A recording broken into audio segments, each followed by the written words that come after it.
Welcome back to Man vs Film. It is April 2020 and we are in the brink of a coronavirus outbreak. So we're stuck inside.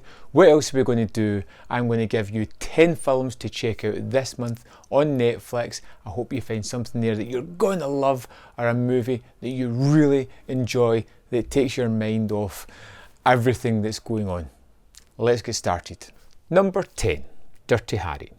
In 1971, San Francisco faces the terror of a maniac known as the Scorpio Killer, who snipes at innocent victims and demands ransom through notes left at the scene of the crime.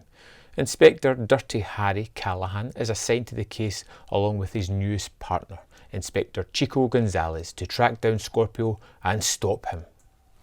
Clint Eastwood in another one of his iconic roles, a movie that was so fantastic that it spawned 4 sequels after this, and it's just wonderful. You get Eastwood in this really horrendous role as someone who is vicious, angry, and doesn't mind going the extra mile to torture a suspect to get the correct evidence. He's the kind of guy that most definitely shoots first and asks questions later. Although it's hard for dead people to answer those questions. You get a brutal killer, or somebody that's even more nastier than Harry to root against, in a wonderful performance by this actor. And I think this is a movie that you may have already seen, but if you haven't, it's time to check it out. Number 9, Under the Shadow. As the devastating Iran-Iraq war draws to a close with the Iraqi bombs raining down on battle-scarred Tehran, a missile embeds itself in the roof of the aspiring Dr. Shide's apartment, and strangely, it doesn't explode. With her husband away in the front line and the building already empty of tenants, the young mother will have to look after her little daughter Dorsa all alone, as hair-raising indications of a sinister, supernatural presence in the house chill the bone to the marrow. If you haven't seen Under the Shadow, it is a wonderful horror movie. Now, it tackles the subject of that war, and it's something I'm fairly ignorant of, but I'm sure if you know that, it has more thematics in amongst that. But other than that, it is just a fantastic horror movie. It paints a picture of a character in a time unable to break free from the chaos in her life, stuck in this apartment building with things that are happening that she just can't rationalise. You get a little girl who has that spooky ghost friend. You get strangely horrific images all the time through this movie, and it is one that by the end of the movie I was biting my nails. I was clinging to the side of the couch watching this. I was horrified, terrified for what was going to happen to the characters. It's super effective and really worthwhile checking out. Number 8, ANTMAN and WASP. In the aftermath of the Civil War, Scott Lang grapples with the consequences of his choice as both superhero and as a father. As he struggles to rebalance his home life with his responsibilities as Ant-Man, he's confronted by Hope Van Dyne and Hank Pym with an urgent new mission. What I really like best about the Ant-Man movies is they are, pardon the pun, small stories. They aren't grandiose, world-destructive tales of some megalomaniacal madman out to destroy humanity. It's based within his small community. It's something that's going to affect his town, his people, his friends, and that's what I really like about it.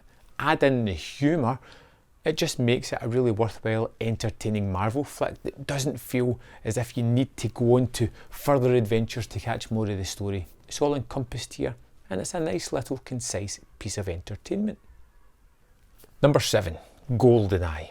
When a deadly satellite weapon system falls into the wrong hands, only Agent James Bond 007 can save the world from certain disaster. Armed with his license to kill, Bond races to Russia in search of the stolen access codes for GOLDENEYE, an awesome space weapon that can fire a devastating electromagnetic pulse towards Earth.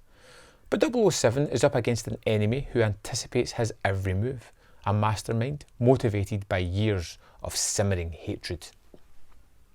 This was Pierce Brosnan's first outing as James Bond, and it was a belter, absolutely fantastic, a terrific movie directed by Martin Campbell, who again would go on and set up a whole new generation of Bond movies with Casino Royale. Here it just layers on exactly what Brosnan is going to bring to this. The kind of charm and fun moments, a little bit akin to Roger Moore. It has these terrific action set pieces and a baddie that is just absolutely wonderful. A complete match for Bond.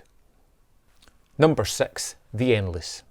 Two brothers receive a cryptic video message inspiring them to revisit the UFO death cult they escaped a decade earlier.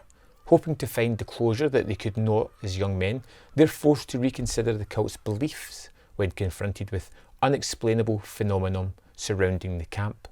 As the members prepare for the coming of a mysterious event, the brothers race to unravel the seemingly impossible truth before their lives become permanently entangled with the cult.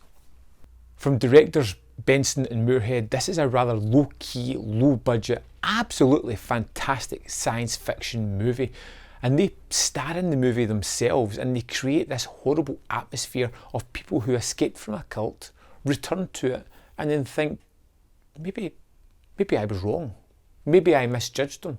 Or did they? This movie has twists and turns that are hard to explain without spoiling the full thing, and this is an incredibly entertaining and fun science fiction movie that I just had to put on my list. Number 5, Spenser Confidential. In Boston, the former police officer Spenser is sentenced to 5 years in prison after beating his dirty Captain Boylan. On the day that Spenser is released, Captain Boylan and an honest police officer that was Spenser's friend are murdered. Spenser decides to investigate and teams up with his roommate, Hawk, that lives in his house with his landlord and friend, Henry. Peter Berg and Mark Wahlberg are just a great partnership, and with him directing and Wahlberg starring, it just makes a fun movie. And it doesn't proclaim to be anything other than that. It is a fun kind of detective throwaway movie as you have these two mismatched pairing, the kind of buddy cop kind of thing, going after the bad guys. You don't really need much more than that because it's charming, it's funny, it's easy to watch, it's easy to recommend because it's just so much fun. I really liked Spenser Confidential and I'm hoping that we're going to get sequels later on down the line. Number 4, Search Party. Convinced that his buddy Nardo is making the mistake of a lifetime by marrying Tracy, Jason puts a dramatic end to their wedding. When the furious bride decides to take her Baja honeymoon solo, Nardo follows her, where the lovesick groom is carjacked and left stranded, naked and penniless in a remote part of the Mexican desert.